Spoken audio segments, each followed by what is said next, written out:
Hello and welcome to DFS Coach Talk. It is Monday, May 31st, 2021. I'm Andrew Hansen alongside Joe Sarvati, affectionately known as Coach. Happy Memorial Day, Coach. We've got two NBA games to watch and dissect here on this Memorial Day Monday. And same to you, Andrew, and certainly to all our listeners and members out there. Happy Memorial Day. Big thank you for your service. If you're currently serving, if you previously served, or if you plan to serve.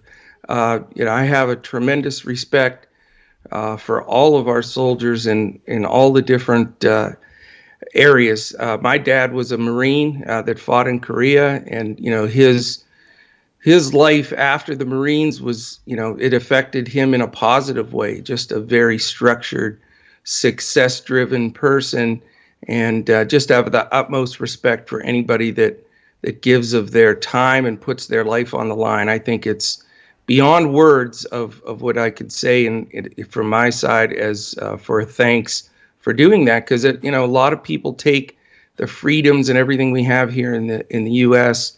for granted, and we would not be in this situation if it wasn't for all of those brave men and women over all of these years. So big shout out to them. That is way more important than any basketball slate, that's for sure. Absolutely. Well said. I echo everything that you just said. And what we're going to do here is look at the different kinds of battles here. That's right. The ones that are much less The important. fun ones. But the fun ones. Yes. Two NBA games, 7 o'clock start. I like this tiny little slate, and we've got quite a different feel here with a 3-0 series, a 2-1 series, one game potentially more of a blowout situation. So let's start with that one, Coach. How are you going to break down Philly and Washington? Well, I'm really not as worried about the blowouts as regular season games, obviously, because, it's the playoffs, it's do or die.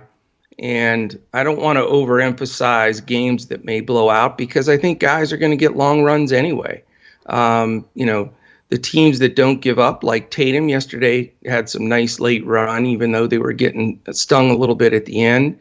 And, same thing on the other side of the ball, the Durants of the world. So, I'm even though I think Philly certainly could blow them out, and, in any of these games coming up, I'm going to try to look at them, at least, Andrew, in the fact that, I'm not going to consider it the blowout, quote unquote, like we usually do, where the guy's not going to play the fourth quarter, that kind of thing. I think we just have to play these out because, teams aren't going to give up. Maybe the last 2-3 minutes max, but not like we get stung when Giannis plays 22 minutes or something like that. So I want to say that first of all, because now that we're down to these, we're starting to get these 2-game, 1-game slates, maybe an occasional 3-game. But as teams become eliminated and these games become more magnified, I think that's going to be my theme here throughout the rest of the playoffs, is just not to sweat the blowout game and just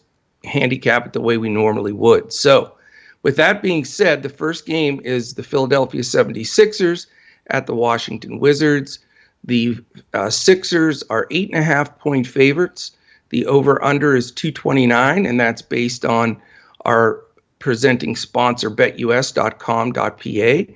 The other game today is 225, the over-under. So not a massive difference, and that's really all that matters is, do you forecast one game to be much higher scoring than the other? Wizards pace one in the league, but we also know Philly's defense, which is somewhat the great neutralizer here. So I think we can look at these 4 games, Andrew, as pretty pure without any huge push either way with blowout or high or low over-unders. So let's dive right into the players themselves. I'll look at the Sixers to start out, and then Andrew, you can dive into the Wizards. The pretty much what we've seen is, of all the teams thus far, and maybe it's because they're beating up on the Wizards, but Philly is using more of a bench than any of the other teams. I mean, it's not even close. So they are getting, they're going to advance and they're going to be rested. So look out for Philly coming up. But from a DFS standpoint, how does that affect us? I mean, still the main guys that we want to consider here for pay up potential are Joel Embiid, who's really had his way. He was 14 for 18 from the field the last game, 3 for 4 from three, which, when he does that, you got to shake your head. It had 8 rebounds, a couple of assists, a block. So he's still Embiid, and he's still awesome. But 27, 28 minutes, we'll see if that's the case again. I mean, really, to pay his number, you need that 35, 36 minutes. And, if Washington keeps it super close, he's rested, and they know if they sweep here, being up 3-0, that they're going to get a ton of rest before this next series. So, I think he plays hard. He's certainly in my player pool. And, I think people may be afraid of the fact that he may not get the minutes. And I think that alone may lower his ownership a bit. So he's first on my list for Philly. I think he's just so dominant, playing so well, looks great out there. And Washington just doesn't have any answer for him. Gafford can play him better than the other guys, but again, they're splitting minutes there. So he'd be number one on the list. Tobias Harris has had a very sound series. I mean, this last game, again, just 20 points, 13 rebounds, doing it all. Certainly in play. I'd say those two guys are very high on the list. And then the third guy is Ben Simmons. So, I mean, to have two of these three guys for Philly, for me, Andrew, that's possibly going to happen, because those are the three guys are going to get the most minutes, and a lot more if it's closer. And just there's no answer from the Washington side. Simmons played 30 minutes, 16 seconds last game, and not that great. I mean, 14 points, but 9 assists and 5 rebounds. But again, didn't get the extended run, and is, just looks like he's got guys outmatched. So, it's going to be a salary situation. Certainly don't believe in stacking all three of them, just because they can dominate this game, possibly. And then if you look at the ancillary guys, that's where I'm not going to touch anything. I know a lot of people have gone there, and I get it. But you've got those mid-20s to low teens minutes for Danny Green, Seth Curry, Matisse Thybulle, George Hill, Tyrese Maxey, Furkan Korkmaz, Dwight Howard, Shake Milton. So you're talking about a deep bench. They're all in the rotation, and they're all going to get some minutes, but not enough to be DFS relevant. So for me, it's the big three. Very possibly could roster two of them, and then just move on from there. Yeah, if it stays close, then two of those three I think could be a good approach. They're fair prices. In the overall picture, I agree that it can be less important here with the blowout. We saw the Boston guys play late last night, which was big for their production. Yeah. But I do think it depends on the team and the situation. For example, in this game, I think Philly is at risk of losing minutes in a blowout, and I think it's significant. We've seen it before in this series when they smash and they don't even get to 30 minutes, and they're the team that's up 3-0. So if they're up by 15 to 18 early in the fourth, then I could see those guys not getting the minutes we need. On the flip side, I think Washington down 3-0 at home, likely the last game of the season, they let their guys go to entertain the fans a little bit more. So I think it's less likely that the Washington guys sit late.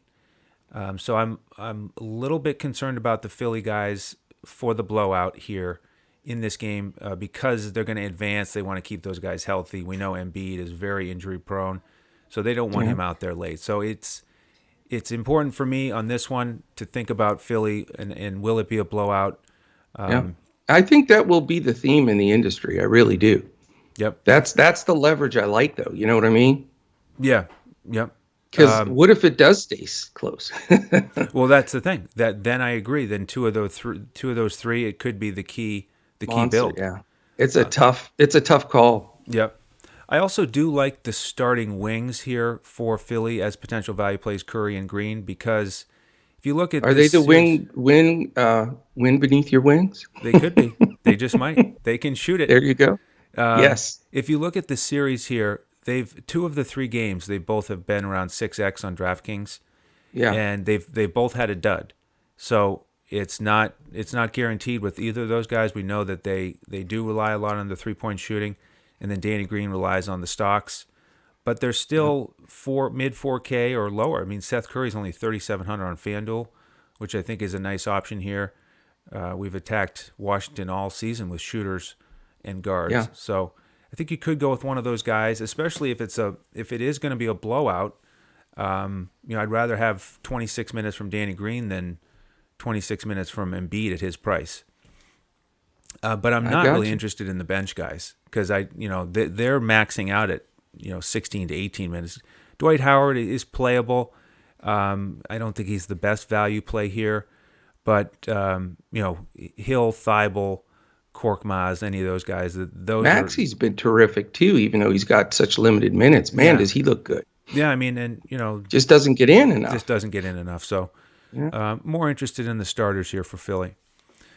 On the Washington side, Westbrook finally had a Westbrook game there in Game 3 and shook off that questionable tag with the ankle. He's so tough, man. Yeah, he is. He's as tough as they come. 11,000. He could pay that off. It's a big decision here. I am leaning towards fading him. Because he is a point guard, especially on FanDuel, where you've got only 2 point guards.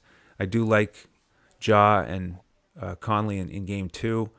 So I'm probably not looking at Westbrook in my first lineup. Beal, I think, is a little expensive on this slate. Again, as a guard, I like the shooting guards in Game 2 a little bit better as they're cheaper. Bertans and Rui are really rolls of the dice here. Not getting a ton of shots. Rui he hasn't gotten over 8 shots in this series, and Bertans very scoring dependent. He did have a really good Game 1, but duds since then. It's amazing how he puts zeros everywhere else. Isn't it incredible? I find that shocking to me. To play that many minutes, no rebounds, no assists, no nothing. 31 minutes. Some of these guys are just they know their role. It's we want you out here as a shooting threat, and that's what he focuses on, and he does it quite well. I think he just runs between the 2 3-point lines. I don't think he leaves the middle of the court. With the bigs, it actually has become almost a pattern here, finally, with Len, Lopez, and Gafford, where Len's getting 12 minutes, Lopez getting 16, Gafford getting 20 to 22. Yeah. So I would think that would continue. The only thing I could see happening is maybe Gafford gets even a couple more minutes if it's a blowout. It's not like we've been asking for that for a month. Yeah. So I'm not planning on it, but I am planning on 20 to 22. He's playable for me, especially on DraftKings where he's cheaper. 5,400 on FanDuel is a little bit tough. And then Ish he's a wild card here. You mentioned the questionable tag for him with the groin. Definitely prefer him over Neto with the usage recently. But again, I do like the point guards in Game 2 more. So, I'm just not very excited about the Washington side. Philly's a lot of risk. Number 2 defensively. Washington is not really thriving offensively here. No big surprise. So it's, kind of pick and choose, maybe a one-off for Washington, but I'm just not very excited about this side. I'm with you. I mean, it's hard to get excited because, we've been through this now for a while. And at one point between the two of us, we've taken a punch in the gut with Bertans, Hashimura, even Len way back. Ish Smith stung me the one game. Gafford, obviously, I had in that one huge game where he played like 6 minutes.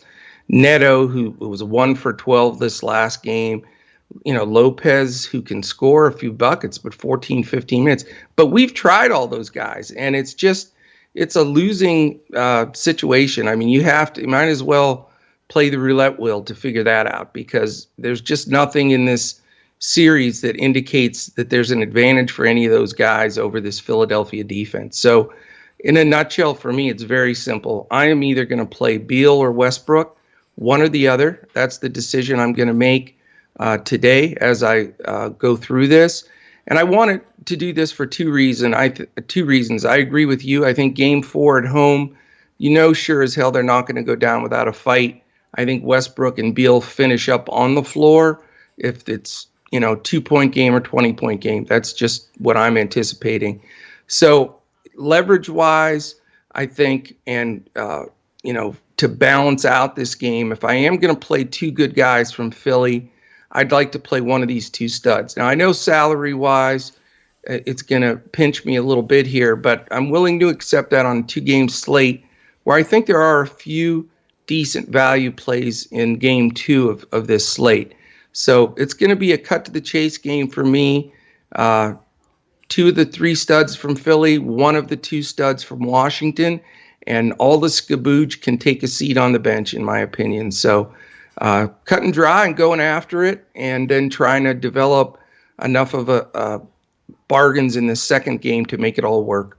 All right. Well, for folks who are new to the program, we are going to build those lineups throughout the day and provide them to our members. So jump in with us if you'd like to participate in that. DFSCoachDoc.com is where you can get the membership, and we give out full lineups on FanDuel, 2 cash lineups, a GPP lineup, full lineup on Yahoo, a core on DraftKings for GPP, a core for cash, and a lot of interaction with our members about strategy and all kinds of things. Great Discord. So jump in with us, DFSCoachDoc.com.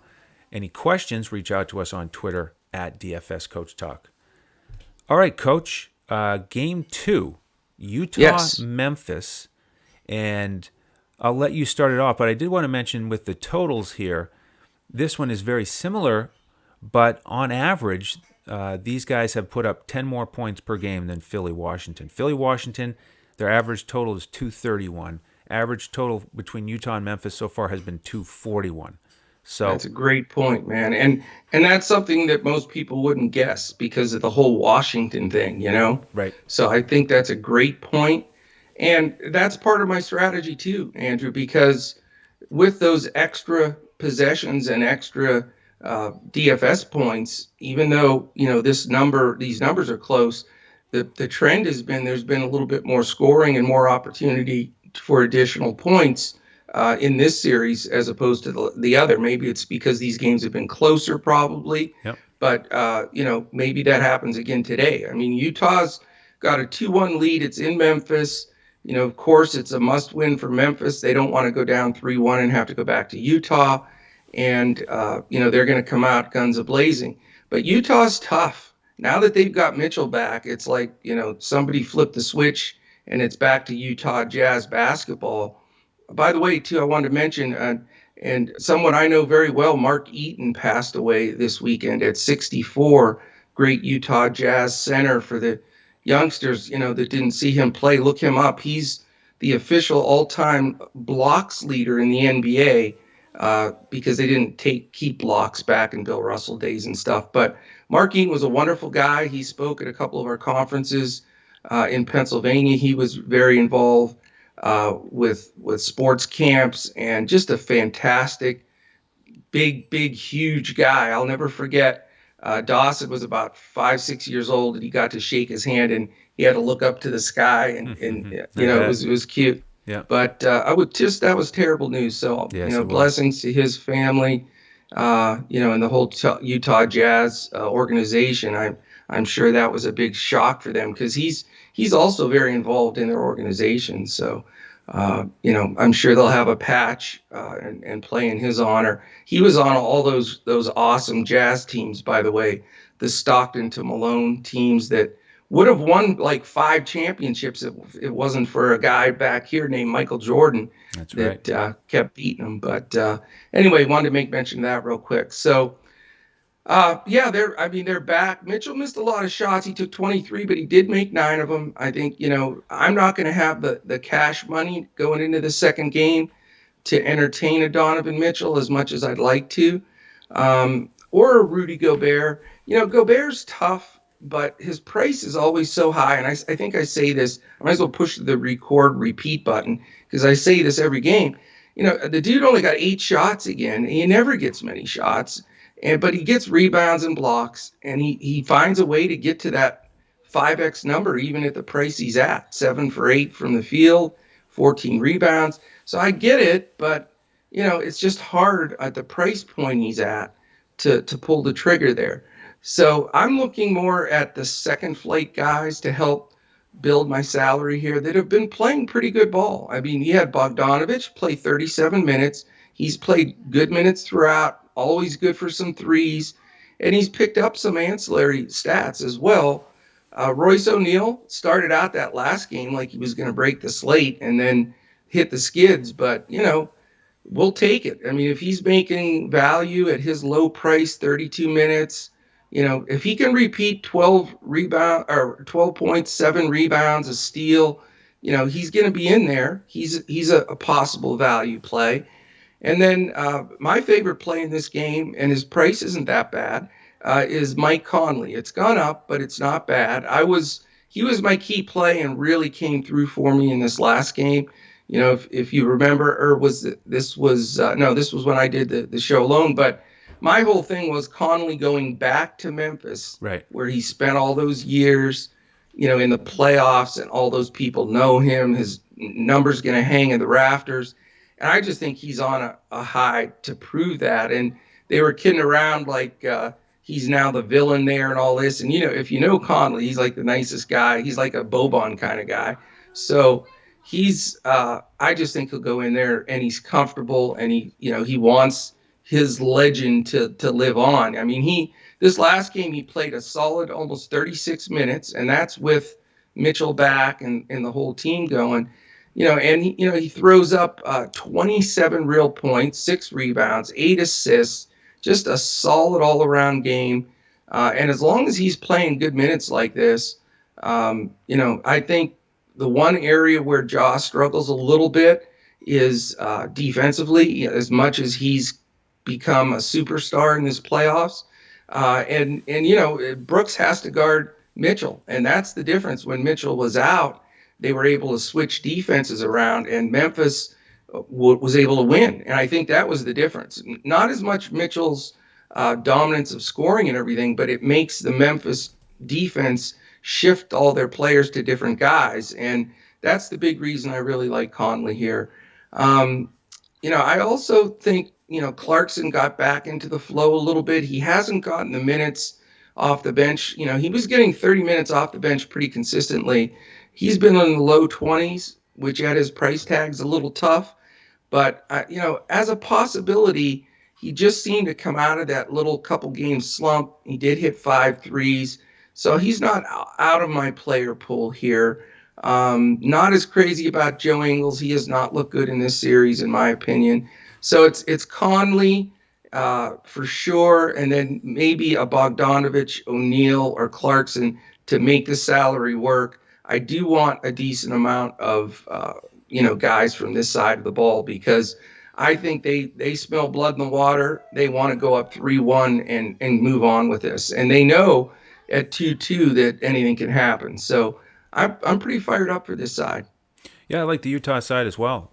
They've got that great pace on the other side. Memphis number Right. 8, and Yeah. these games have been close. They've, the biggest spread was 12 points, and that was 141 to 129, 270 points in that game. So other than What that, the it's been heck?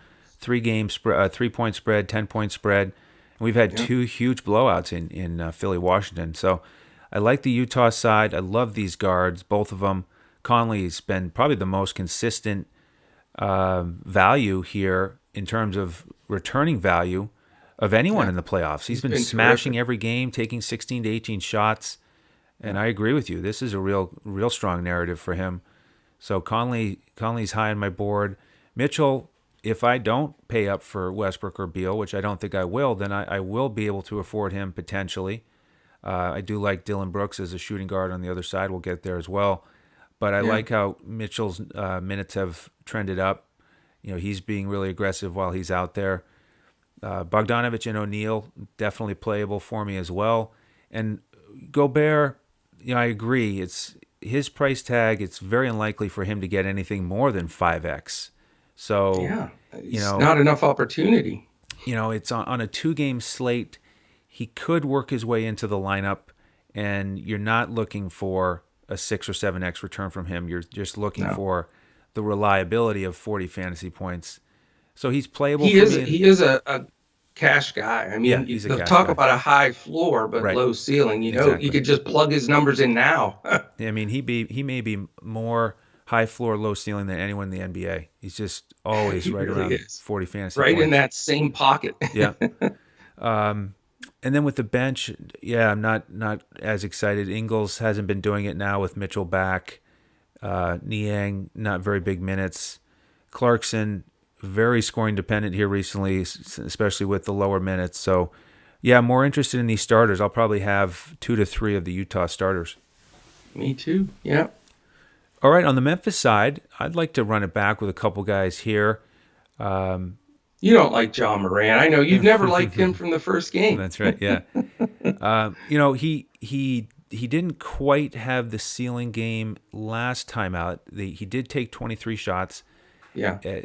It looked to me like they were more aggressive with the double teams against Ja out Yeah. above the 3-point line, getting him Yeah. to share the ball, really get it out of his hands. And Right. that's why we saw some wide open shots for Kyle Anderson. I mean, that was pretty apparent to me that the game plan was we are not going to let Ja beat us on the perimeter No doubt. as Yeah. much and have a one-on-one opportunity to drive to the hole. Because as good as Conley is, he hasn't been able to stop Ja from getting to the paint. And Ja's really showing some great ability to stop on a dime, little 8-10 foot fallaways, or these double pump lefty layups even at the rim. I mean, he's been tremendous in the paint Insane. and drawing Yeah. fouls. So, if I had to pick one, I think I probably would go with Conley over Ja, but I'll have a lot of lineups with both of them because, even with those double teams, he got his 23 shot attempts. And like you said, they don't want to go down 3-1 and go back to Utah. So they need Ja to do his thing with big minutes. Brooks, if he can just stay out of foul trouble, we know he's taking a ton of shots, 24 shots in the last game. So you Yeah. love that. Just stop fouling 3-pointers, Brooks.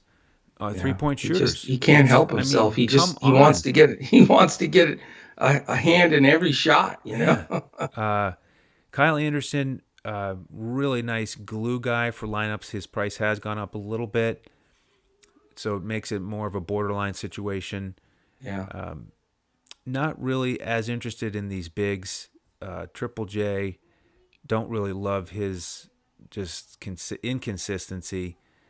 Joe Val could do it, but not my favorite pay up spot here. And then with the guards, we saw Grayson Allen. If he gets hot, they'll let him out there and 30 minutes in game Yeah. 3. He But was that was his best game I've seen him play. Maybe he yeah, was great. he really got going with the crowd and got into it. He's pretty cheap. You could look there. He's right in that same price range as Seth Curry. Right. I think, to me, Curry is a little more reliable. Grayson Allen, could outscore him. He does have a decent ceiling if he gets hot. And then Bain is the guy who he took a hit with Grayson Allen getting some more minutes, but not really interested in those bench guards. I'm more interested in the starters once again. Sure. No, I don't blame you. And the cool thing is, we don't generally talk about these games before we do the podcast because we want to just roll off of each other thoughts, ideas, and not affect each other, thinking before the show. I think it becomes more natural, what we're seeing. And sometimes we agree perfectly, sometimes we disagree. And I think that's what really helps everybody build lineups. But I saw the exact same thing you did, Andrew, in this last game. I think and I knew he'd do it because Quinn Snyder is one of the best coaches in the league. And it was the same scenario that finally Tyrone Lue or somebody on his staff got through, his thick skull that they can't start Zubats and let Luka go one-on-one with him and score every time. They had to change their lineup, and thus they've won games since they've adjusted. And I think Snyder's done the same thing here.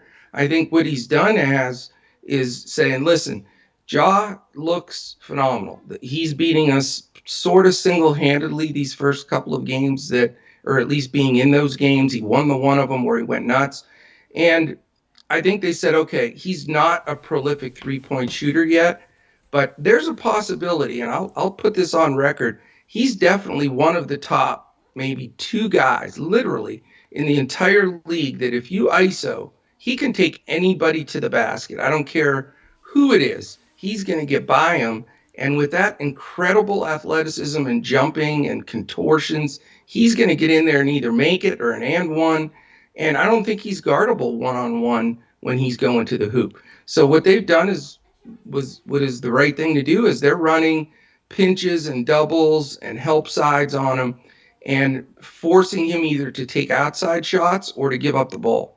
So, I'm not going to go with Ja because of that. I think it's working for Utah. I think they'll continue to do it. And what it does though is it doesn't help a ton inside for the Triple J's and Joe Vals because they're still clogging that up, and they have probably the 3-time Defensive Player of the Year in the Gobert standing there just waiting. So what I think it opens up is the guys I'm interested in, and you started to see that in this last game. Kyle Anderson was only 5 for 13, but I think some of those balls are going to go in, and he gets the ancillaries like crazy. That's one good thing you get with him. 13 rebounds, 5 assists, and 2 steals. I mean, that's smash it kind of stuff. If he gets a few more of these shots to go down, and he was 1 for 5 for 3 because of that pinch inside on the two bigs and making him give up the ball. The beneficiaries to me are going to be 3 guys, and those are the 3 guys I'm looking at. Kyle Anderson, as I mentioned, Dylan Brooks, who has been, to me, my favorite player to watch this whole playoffs. What he does defensively and how hard he plays is just admirable. I mean, sometimes he gets overzealous and does foul those 3-point shooters, but, you almost take that because everything else he does on the floor is just he plays so hard. And knowing that this is such an important game and that he'll go 40 minutes if he has to, I think, his price is fair enough that you got to look back there.